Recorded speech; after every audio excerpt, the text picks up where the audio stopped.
आप सभी का हमारे YouTube channel the audio learning series पर बहुत बहुत स्वागत है। आप सभी को हमारी पूरी टीम की ओर से दीपावली के पावन अवसर पर ढेर सारी शुभकामनाएं। चाहे कोई भी पर्व हो, हमें कुछ न कुछ सिखाता है। हम इस दिवाली के पावन अवसर पर आप सभी के लिए एक शिक्षाप्रद कहानी लेकर उपस्थित हुए हैं, जिसका शीर्षक है दिवाली। अगर आप सभी को हमारी कहानी पसंद आए तो हमारे चैनल को सब्सक्राइब करना और अपने दोस्तों और परिवारजनों में साझा करना ना भूलें। एक बार की बात है, एक छोटे गांव में रमेश नाम का एक लड़का रहता था। उसे पढ़ाई का बहुत शौक था और उसका सपना था कि वह अपनी मेहनत से कुछ बड़ा हासिल करे। लेकिन उसके परिवार की आर्थिक स्थिति अच्छी नहीं थी, जिससे वह कभी कभी निराश हो जाता था। दिवाली का समय था और पूरा गांव रोशनी से सज रहा था। रमेश ने देखा कि उसके दोस्तों के घरों में मिठाइयाँ बन रही हैं और सब लोग नए कपड़े पहन रहे हैं। उसने अपनी माँ से पूछा, माँ, क्या हम इस बार दिवाली नहीं मनाएंगे?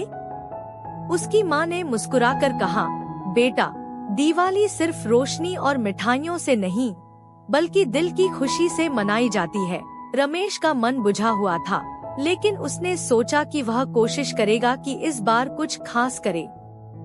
रमेश ने अपने गांव के लोगों की मदद करने का सोचा। उसने अपने कुछ दोस्तों को इकट्ठा किया और मिलकर तय किया कि वे गांव के बुजुर्गों और गरीब परिवारों के लिए कुछ करेंगे। रमेश और उसके दोस्तों ने अपने जेब खर्च से कुछ पैसे जमा किए और बाजार से थोड़ी मिठाई और दिए खरीदे। उन्होंने गांव के उन घरों में जाकर मिठाई और दिए बांटे जहां जरूरत थी। एक गरीब विधवा बुजुर्ग महिला जो अकेली रहती थी, उसने बच्चों को देखकर कहा, बेटा, तुम सबने आज मेरी दिवाली वास्तव में खुशियों से भर दी। भगवान तुम्हें सदा खुश रखे। रमेश और उसके दोस्त इस काम को करने के बाद बहुत खुश थे। उनका मन हल्का हो गया और उन्हें पहली बार एहसास हुआ कि सच्ची खुशी दूसरों की मदद करने में है। उस रात रमेश ने अपनी पुरानी किताबों को पढ़ते समय देखा, उसकी किताबों के बीच में एक पुराना सिक्का रखा हुआ था। वह सिक्का उसके दादाजी ने दिवाली की एक कहानी सुनाते समय दिया था। रमेश ने उस सिक्के को देखा और उसकी आंखों में चमक आ गई। रमेश ने उस पुराने सिक्के को अपने हाथ में पकड़ा और दादाजी की बातें याद करने लगा। दादाजी अक्सर कहा करते थे कि सच्ची समृद्धि मन में होती है, न कि धन या सामानों में। रमेश ने सिक्के को अपनी माँ के पास ले जाकर दिखाया। उसकी माँ ने सिक्के को देखा और मुस्कुराई। माँ ने कहा, बेटा, तुम्हारे दादाजी सही कहते थे। तुमने आज जो किया है वह सच्ची दिवाली है।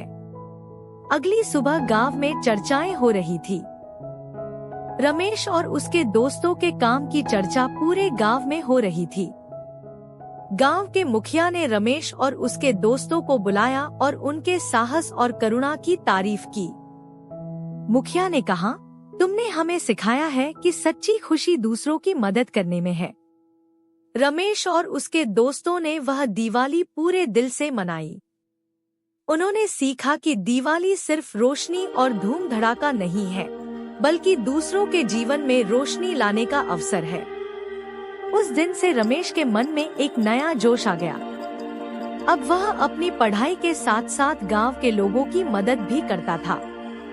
उसकी पढ़ाई में भी सुधार हुआ और कुछ ही सालों में उसने एक बड़े स्कूल में दाखिला पा लिया।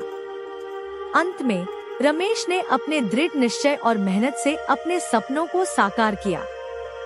उसने सीखा कि सच्ची सफलता और खुशी केवल अपने लिए ही नहीं, बल्कि दूसरों के जीवन को भी रोशन करने में है। और इसी तरह रमेश की उस दिवाली ने न सिर्फ उसका, बल्कि पूरे गांव का दिल जीत लिया। कहानी का निष्कर्ष यह है कि सच्ची खुशी और समृद्धि केवल भौतिक वस्त्रों और धन में नहीं होती, बल्कि दूसरों की मदद करने और उनके जीवन में खुशी लाने में होती है। रमेश और उसके दोस्तों ने इस दिवाली पर जो सीखा, वह यह था कि असली दिवाली वही है जो दिल से मनाई जाए। और अगर आप किसी और के जीवन में रोशनी ला सकते हैं तो वही सबसे बड़ी खुशियों का स्रोत है। यह कहानी सिखाती है कि हमें हमेशा अपने संसाधनों और समय का उपयोग समाज की भलाई के लिए करना चाहिए, क्योंकि यही सच्ची समृद्धि और संतोष का मार्ग है।